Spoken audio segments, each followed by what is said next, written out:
ಲಾ ಇಂಟೆಲಿಜೆನ್ಸಿಯ ಚಾನೆಲ್ಗೆ ಸ್ವಾಗತ. ನಾನು ಸಂಗೀತಾ ಭಟ್. ನೀವು ಹೊಸದಾಗಿ ಫುಡ್ ರಿಲೇಟೆಡ್ ಅಂದ್ರೆ ಹೋಟೆಲ್ಗಳನ್ನ ಪ್ರಾರಂಭ ಮಾಡಬೇಕು ಅಂತ ಯೋಚನೆ ಮಾಡ್ತಾ ಇದ್ದೀರಾ? ಸರ್ಕಾರದಿಂದ ವಿಶೇಷವಾದ ಒಂದು ಲೈಸೆನ್ಸ್ ಇದ್ರೆ ಮಾತ್ರ ನೀವು ಹೋಟೆಲ್ ಅನ್ನ ಪ್ರಾರಂಭ ಮಾಡಬಹುದು. ಈ ಲೈಸೆನ್ಸ್ ನಿಮ್ಮ ಹತ್ರ ಇಲ್ಲ ಅಂದ್ರೆ ಯಾವ ಸಮಯದಲ್ಲಿ ಬೇಕಾದ್ರೂ ಕೂಡ ನಿಮ್ಮ ಬಿಸ್ನೆಸ್ ಅಥವಾ ನಿಮ್ಮ ಹೋಟೆಲ್ ಅನ್ನ ಕ್ಲೋಸ್ ಮಾಡಿಸಬಹುದು. ಆ ಲೈಸೆನ್ಸ್ ಯಾವುದು ಅನ್ನೋದೇ ಈ ವಿಡಿಯೋದ ವಿಶೇಷ ಟಾಪಿಕ್.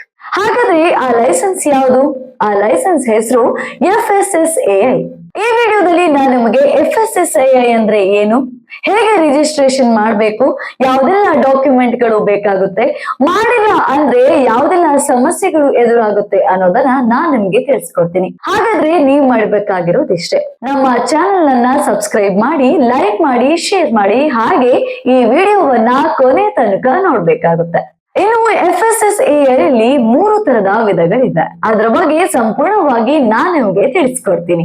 ನೀವು ಹೊಸ ಬಿಸ್ನೆಸ್ ಅನ್ನ ಪ್ರಾರಂಭ ಮಾಡ್ತಾ ಇದ್ರೆ ಅಥವಾ ಮಾಡ್ಬೇಕು ಅಂತ ಇದ್ರೆ ನಿಮಗಾಗಿ ನಾವು ಹೊಸ ವಿಶೇಷವಾದ ಫ್ರೀ PDF ಅನ್ನ ತಯಾರಿಸಿದ್ದೇವೆ.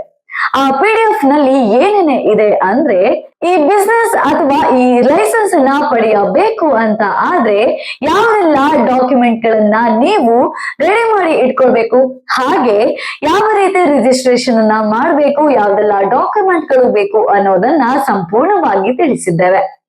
ನೀವು ಈ PDF ಬೇಕು ಅಂತ ಆದ್ರೆ ನಮ್ಮ ಚಾನೆಲ್ ನ ಡಿಸ್ಕ್ರಿಪ್ಷನ್ ನಲ್ಲಿ ಲಿಂಕ್ ಇದೆ, ಅದನ್ನ ಕ್ಲಿಕ್ ಮಾಡಿ ಫ್ರೀ ಆಗಿ ಡೌನ್ಲೋಡ್ ಮಾಡ್ಕೊಳ್ಬಹುದು.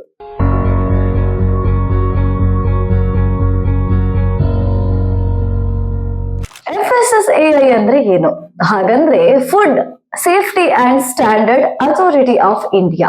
ಇವರ ಕೆಲಸ ಏನಪ್ಪಾ ಅಂದ್ರೆ, ನಾವು ತಯಾರಿಸಿರುವಂತಹ ಆಹಾರಗಳು ಗುಣಮಟ್ಟವಾಗಿದೆಯಾ, ಸ್ವಚ್ಛತೆಯನ್ನ ಕಾಪಾಡ್ತಾ ಇದೆಯಾ, ಇದನ್ನ ತಿಂದ್ರೆ ಕೂಡ ಆರೋಗ್ಯಕ್ಕೆ ಏನು ಹಾನಿಕರ ಆಗೋದಿಲ್ಲ ಅನ್ನೋದನ್ನ ದೃಢೀಕರಿಸುವುದೇ ಇದರ ಕೆಲಸ. ಇನ್ನು ಇದರ ರಿಜಿಸ್ಟ್ರೇಷನ್ ಆದ ನಂತರ 14 ಅಂಕೆಯ ಒಂದು ನಂಬರ್ ಅನ್ನ ನಿಮ್ಗೆ ಕೊಡ್ತಾರೆ. ಆ ನಂಬರ್ ಅನ್ನ ನೀವು ನಿಮ್ಮ ಮೆನುಗಳಲ್ಲಿ ಹಾಗೆ ನಿಮ್ಮ ಪ್ಯಾಕೆಟ್ ಗಳ ಮೇಲೆ ಮುದ್ರಿಸಬೇಕು. ಇದನ್ನ ನೋಡಿದ ಕೂಡಲೇ ಕಸ್ಟಮರ್ಸ್ ಗಳಿಗೆ ನೀವು ತಯಾರಿಸಿರುವಂತಹ ಫುಡ್ ಸೇಫ್ ಆಗಿದೆ, ಸ್ವಚ್ಛವಾಗಿದೆ ಅಂತ ದೃಢೀಕರಿಸುತ್ತದೆ. ಹಾಗಾದ್ರೆ ಮುಂದೆ ಹೋಗೋಣ. FSSAI ರಿಜಿಸ್ಟ್ರೇಷನ್ ಯಾಕೆ ಮಾಡ್ಕೊಳ್ಬೇಕು? ಇದು ಲಾ ಅಂದ್ರೆ ಇದು ಒಂದು ಕಾನೂನು. ನೀವು FSSAI ಇಲ್ಲದೆ ಬಿಸ್ನೆಸ್ ಅನ್ನ ರನ್ ಮಾಡ್ತಾ ಇದ್ದೀರಾ ಅಥವಾ ಪ್ರಾರಂಭ ಮಾಡ್ತಾ ಇದ್ದೀರಾ ಅಂತ ಆದ್ರೆ ನಿಮಗೆ ಬರೋಬ್ಬರಿ 5 ಲಕ್ಷದವರೆಗೆ ದಂಡ ಮತ್ತು ನಿಮ್ಮ ಬಿಸ್ನೆಸ್ ಅನ್ನ ಕ್ಲೋಸ್ ಮಾಡಿಸ್ತಾರೆ. ಅದರ ಜೊತೆಗೆ ನೀವು ಜೈಲು ವಾಸ ಅನುಭವಿಸಬೇಕಾಗುತ್ತೆ. ಇನ್ನು ಎರಡನೆಯ ಪಾಯಿಂಟ್ ಆಗಿ ಇದು ಟ್ರಸ್ಟ್ ಅಂದ್ರೆ ಇದು ಒಂದು ಗ್ರಾಹಕರ ವಿಶ್ವಾಸ. ನೀವು FSSAI ಇರುವಂತಹ ಸಂಖ್ಯೆಗಳ ಮುದ್ರಣ ಇರುವಂತಹ ಪ್ಯಾಕೆಟ್ಗಳು ಅಥವಾ ನೀವು ಆಹಾರವನ್ನ ಸರಬರಾಜು ಮಾಡ್ತಾ ಇದ್ದೀರಾ ಅಂತ ಆದ್ರೆ ಗ್ರಾಹಕರಿಗೆ ಇದು ಒಂದು ನಂಬಿಕೆ ಇರುತ್ತದೆ. ಯಾಕಂದ್ರೆ ಇದು FSSAI ರಿಜಿಸ್ಟ್ರೇಷನ್ ಆಗಿದೆ ಮತ್ತು ಇದು ಸ್ವಚ್ಛ ಹಾಗೂ ಯಾವುದೇ ರೀತಿಯ ಆರೋಗ್ಯಕ್ಕೆ ಹಾನಿಕರವಾಗುವುದಿಲ್ಲ ಅಂತ. ಮೂರನೆಯ ಪಾಯಿಂಟ್ ಆಗಿ it's helps your business grow ಅಂದ್ರೆ ನಿಮ್ಮ ಬಿಸ್ನೆಸ್ ಹೆಚ್ಚಿನ ರೀತಿಯ ಬೆಳವಣಿಗೆಗೆ ಇದು ಸಹಾಯವಾಗುತ್ತದೆ. ಯಾವ ರೀತಿ ಅಂದ್ರೆ ಝೊಮ್ಯಾಟೊ ಆಗಿರ್ಬೋದು ಅಥವಾ ಯಾವುದೇ ರೀತಿಯ ಆನ್ಲೈನ್ ನಲ್ಲಿ ಫುಡ್ ಡೆಲಿವರಿ ಮಾಡ್ಬೇಕು ಅಂತ ಆದ್ರೆ FSSAI ನಂಬರ್ ಹಾಗೂ ರಿಜಿಸ್ಟ್ರೇಷನ್ ಲೈಸೆನ್ಸ್ ತುಂಬಾ ಕಡ್ಡಾಯವಾಗಿದೆ. ಬೈ ದ ವೇ, ನಾವು ಗ್ರಾಹಕರಿಗೋಸ್ಕರ ಅಂದ್ರೆ ನಿಮಗೋಸ್ಕರ ಒಂದು ವಾಟ್ಸ್ಆಪ್ ಗ್ರೂಪ್ ಅನ್ನ ಪ್ರಾರಂಭ ಮಾಡಿದ್ದೇವೆ. ಇದರಲ್ಲಿ ದೈನಂದಿನ ಬಿಸ್ನೆಸ್ ಟಿಪ್ಸ್ ಹಾಗೆ ಉಪಯುಕ್ತಗಳ ಮಾಹಿತಿಗಳು ಹಾಗೆ ನಿಮಗಾಗಿ ಟ್ರೈನಿಂಗ್ ಸೆಷನ್ ಗಳನ್ನು ಕೂಡ ಇದರಲ್ಲಿ ಪ್ರಾರಂಭ ಮಾಡಿದ್ದೇವೆ.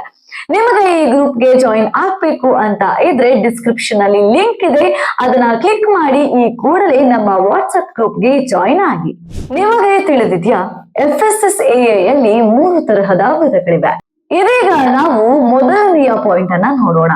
Basic FSSAI registration. ಇದು ಯಾರಿಗೆಲ್ಲ ಅನ್ವಯವಾಗುತ್ತೆ ಅಂದ್ರೆ ಸಣ್ಣ ಪ್ರಮಾಣದ ಬಿಸ್ನೆಸ್ ಮಾಡುವವರಿಗೆ.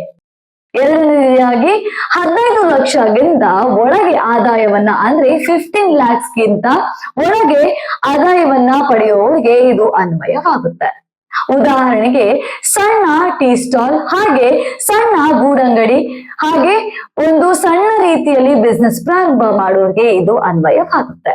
ಇದರ ಮಾನ್ಯತೆ ಅಂದ್ರೆ ಇದರ ವ್ಯಾಲಿಡ್ 1 ವರ್ಷದಿಂದ 5 ವರ್ಷದವರೆಗೆ ಇರುತ್ತದೆ. ಹಾಗಾದ್ರೆ ಈಗ ನಾವು ಎರಡನೆಯ ವಿಧವನ್ನ ನೋಡೋಣ. State FSSAI licence.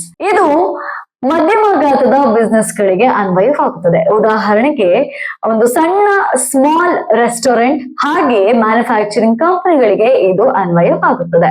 ವಾರ್ಷಿಕ ಟರ್ನ್ ಓವರ್ 12 ಲಕ್ಷದಿಂದ 20 ಕೋಟಿಯವರೆಗೆ ಇದ್ರೆ ಮಾತ್ರ ಅವಂತವರಿಗೆ ಇದು ಅನ್ವಯವಾಗುತ್ತದೆ. ಇದನ್ನ ಸ್ಟೇಟ್ ಗವರ್ಮೆಂಟ್ ಪ್ರೊವೈಡ್ ಮಾಡುತ್ತೆ. ಇದರ ವ್ಯಾಲಿಡಿಟಿ ಕೂಡ 1 ವರ್ಷದಿಂದ 5 ವರ್ಷದವರೆಗೆ ಇರುತ್ತದೆ. ಇನ್ನು ಮೂರನೆಯ ವಿಧವಾಗಿ ಸೆಂಟ್ರಲ್ FSSAI ಲೈಸೆನ್ಸ್. ಇದು ದೊಡ್ಡ ಮಟ್ಟದ ಬಿಸ್ನೆಸ್ ಗಳಿಗೆ ಅನ್ವಯವಾಗುತ್ತದೆ. ವಾರ್ಷಿಕ ಟರ್ನ್ ಓವರ್ 20 ಕೋಟಿಗಿಂತ ಹೆಚ್ಚಾಗಿರುವವರಿಗೆ ಇದು ಅನ್ವಯವಾಗುತ್ತದೆ. ಇನ್ನು ಉದಾಹರಣೆಗೆ ದೊಡ್ಡ ರೀತಿಯ ಬಿಸ್ನೆಸ್ ಗಳು ಹಾಗೆ ಫುಡ್ ಚೈನ್, ಎಕ್ಸ್ಪೋರ್ಟ್ ಇಂಪೋರ್ಟ್ ಮಾಡುವವರಿಗೆ, ದೊಡ್ಡ ರೀತಿಯಲ್ಲಿ ಮ್ಯಾನುಫ್ಯಾಕ್ಚರಿಂಗ್ ಕಂಪನಿ ಇರುವವರಿಗೆ ಇದು ಅನ್ವಯವಾಗುತ್ತದೆ ಹಾಗೂ ಇದು ಕಡ್ಡಾಯ ಕೂಡ. ಇದನ್ನ ಸೆಂಟ್ರಲ್ ಗವರ್ಮೆಂಟ್ ನೀಡುತ್ತದೆ. ಇದರ ವ್ಯಾಲಿಡ್ ಅವಧಿ 1 ವರ್ಷದಿಂದ 5 ವರ್ಷದವರೆಗೆ. ಒಟ್ಟಾರೆಯಾಗಿ ಹೇಳುವುದಾದ್ರೆ, ನೀವು ಸಣ್ಣ ಸ್ಮಾಲ್ ಬಿಸ್ನೆಸ್ ಮಾಡೋದಾದ್ರೂ ದೊಡ್ಡ ಬಿಸ್ನೆಸ್ ಮಾಡೋದಾದ್ರೂ FSSAI ರಿಜಿಸ್ಟ್ರೇಷನ್ ಕಡ್ಡಾಯವಾಗಿರುತ್ತದೆ. ಇದು ಗ್ರಾಹಕರ ವಿಶ್ವಾಸ, ಗ್ರಾಹಕರ ಟ್ರಸ್ಟ್ ಅನ್ನ ಹೆಚ್ಚಿಸುತ್ತದೆ ಹಾಗೆ ನಿಮ್ಮ ಬ್ರ್ಯಾಂಡಿಂಗ್ ಕೂಡ ಸಹಾಯ ಮಾಡುತ್ತದೆ. ಇದು ಲೀಗಲ್ ಆಗಿ ಇರುತ್ತದೆ. ಈ ವಿಡಿಯೋ ನಿಮಗೆ ಹೆಲ್ಪ್ ಆಗಿದೆ, ಈ ವಿಡಿಯೋ ಮಾಹಿತಿಯುತವಾಗಿದೆ ಅಂತ ನಾನು ಅನ್ಕೊಳ್ತೀನಿ. ನಿಮಗೂ ಕೂಡ ಇದರಿಂದಾಗಿ FSSAI ಅಂದ್ರೆ ಏನು, ಅದರ ಲಾಭವೇನು, ಅದರ ನಷ್ಟವೇನು, ಹಾಗೆ ಅದರಿಂದ ಯಾವ ರೀತಿಯೆಲ್ಲ ಉಪಯುಕ್ತವಾಗುತ್ತದೆ ಅಂತ ನಾನು ಆದಷ್ಟು ನಿಮಗೆ ತಿಳಿಸಿಕೊಟ್ಟಿದ್ದೀನಿ.